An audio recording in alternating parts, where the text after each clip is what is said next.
Kashmir freedom movement کے مرکزی صدر انجینئر افضل ضیائی کی قیادت میں ایک وفد نے ڈسٹرکٹ سینٹرل جیل بمبر میں قید عوامی حقوق تحریک کے اسیران سے ملاقات کے لیے مجاز اتھارٹی کو درخواست دی۔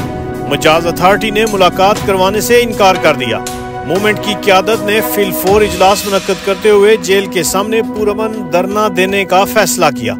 تاہم جموں کشمیر جوائنٹ عوامی ایکشن کمیٹی کی کور کمیٹی کے ممبر شوکت نواز میر نے کشمیر فریڈم موومنٹ کے مرکزی صدر انجینئر محمد افضل ضیائی سے ٹیلی فونک رابطہ کیا اور کہا کہ جوائنٹ ایکشن کمیٹی نے 27، 28 اور 29 جون کو آزاد کشمیر کے انٹری پوائنٹس کی جانب مارچ اور دھرنے کی کال دے رکھی ہے۔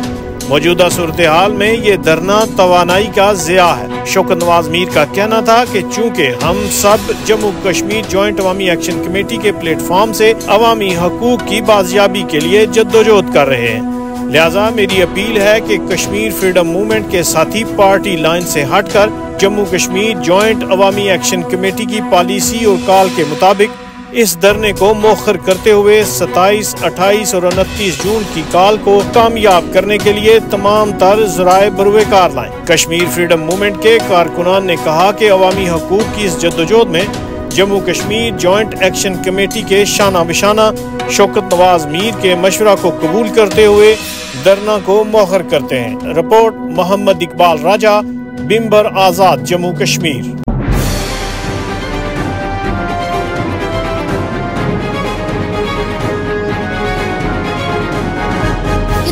باخبر پل پل KFD ڈیجیٹل کے ساتھ۔